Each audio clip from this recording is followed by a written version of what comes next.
As promised, Down the Road Show has an exclusive for you. We found Groot.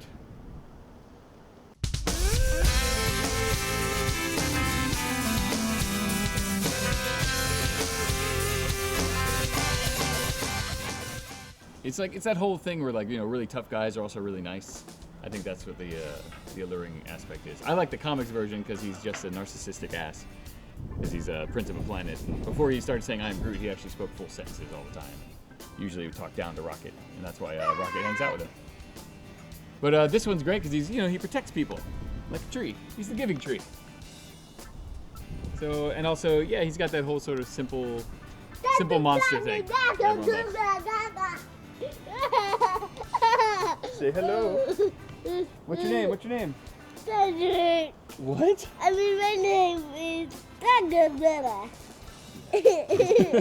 Yeah, they said they built it so that he and his friends could climb on it and not die. So that's nice. So it's about, I think they said about 650 pounds can go in the arm. And kids can climb all the way up here and hang off his head if they want. And adults, he's not going anywhere. They also tried to get the kindest face they could so it didn't scare the children. So it's certainly not the comics face because that would definitely scare children. They said there's only like one shot in the film where he's smiling and that's the one they had to find. And they're like, let's do that. Because he's like a tree that lives. All trees are alive, Patty. That just blow your mind? No, he's like a tree that's a person. Kind of like the Ents in Lord of the Rings. Yeah. Remember those guys, the big trees that walked? So do you like the Ents better or Groot better? The Groot better. And yeah, you're raising nerd-proud kids. Yes, nerd pride. We're gonna get some equal sign stickers and just nerd them up. Yeah. So what are your nerd qualifications? Me? Yeah. Other than I can tell you the history of every single X-Men, which may be real popular in high school. I also am voice of Cody in the Street Fighter video games. He's the one that wears the prison stripes. I've been Littlefinger in School of Thrones online. I do that. I cosplay as Littlefinger all the time at conventions, which is a little creepy. People like to tell you what they think of Littlefinger to your face. They don't like it. And yeah, we basically cosplay with this kid all the time. We dressed up, when I was Littlefinger, he was Tyrion. We did retired Scott Summers and Madeline Pryor and little baby Cable. And then I think I bumped into you once when I was Luke Skywalker and he was Yoda in the backpack doing flips. Dungeons and Dragons? Oh yeah, well we play Pathfinder every week.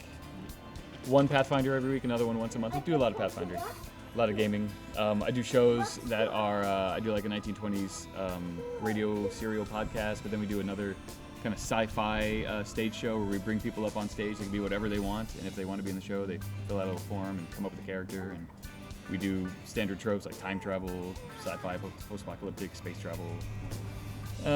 Yeah, I don't know. I had a nerd baby. Is that nerd quality? And what is it you love about the nerd culture in today's day and age compared to when you were a kid? Oh, it's it sounds terrible. It's like being gay, because now you can tell everybody and it's okay. Because in high school, like my friend and I would always be like, "Hey, you're dating a girl, huh? Yeah. Did you tell her about comics? Tell her you read comics?" And you're like, "Not yet. We're getting to that. We're getting to that point. Eventually, I will." Or it'd be like, "Yeah, I told her." And it's like, "Whoa, really? That's hardcore. Something about D&D?" No. Whoa, let's slow down. So I definitely like the fact that people are like really proud about being nerd or geeky, and it's kind of still boggling my mind a little bit. And you get that whole hipsterish thing of like, well, I was into being a nerd before it was cool, when you could get beat up for it. Yeah. So a little bit of jealousy, a little bit, but also it's awesome that now the kids can grow up and be all like, oh yeah, I like nerd stuff. It's cool. It's cool to be a nerd. A nerd is somebody who's really smart and likes smart things like math and reading and rockets. You like all that stuff? Cool. Geeks like stuff like comic books and video games and superheroes. Do you like superheroes? Yes! Who's your favorite superhero? Iron Man, Captain America, Wolverine, and He doesn't know what favorite means yet. What What about Wonder Girl? He wants to be Wonder Girl. And Wonder Woman sometimes, yeah. He has a lasso and a crown and a thing. And he likes princesses because they're hot. Spider-Man. Of course he likes Spider-Man, everybody does. Actually, the most important thing is, because we game all the time, I can't wait to get him actually into like Dungeons and Dragons and Pathfinder just for math. For math. Yes, he likes Hawkeye. For learning how to Those are my favorite superheroes.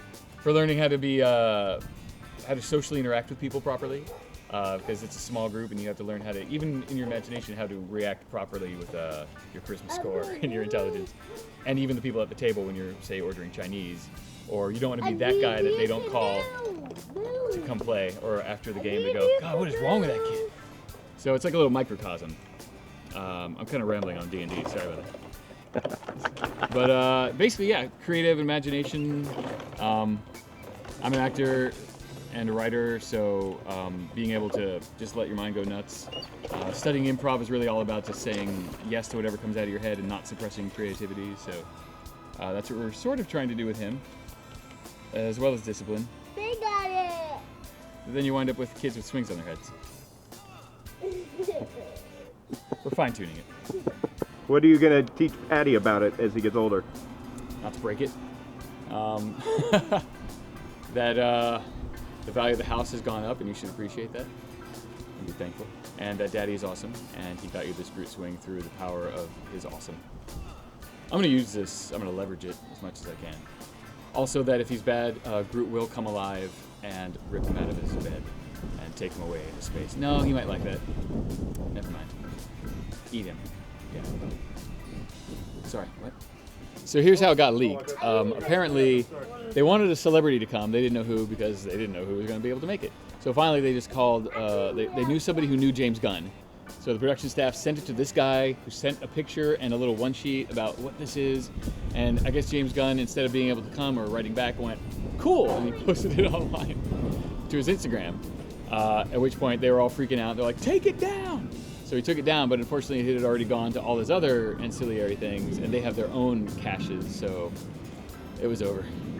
2 days later, it was everywhere. And apparently, he said that I built it, so I feel bad. I wish I was that cool, but I'm a terrible father. And then you reached out to Down the Road Show. But then I got you, so now that makes up for it. So now I'm a good father, if you were my son. The Cole Brooks family would like to thank, Tim Baker for building this thing, my friend Ash for hooking me up with the Superfan builds, and Superfan builds themselves, which is an amazing show. You all should check it out. I saw a lot of the other things that Tim Baker was making for other segments, and they're amazing. You should really watch the show. Your mind will just explode all over your TV. So wear a hat. That's what I'm saying. Keep the brains in.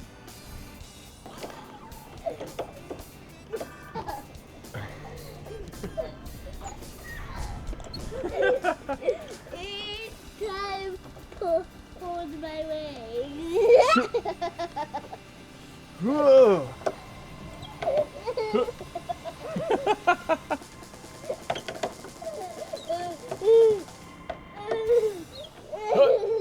What does Groot say? Groot. Yeah!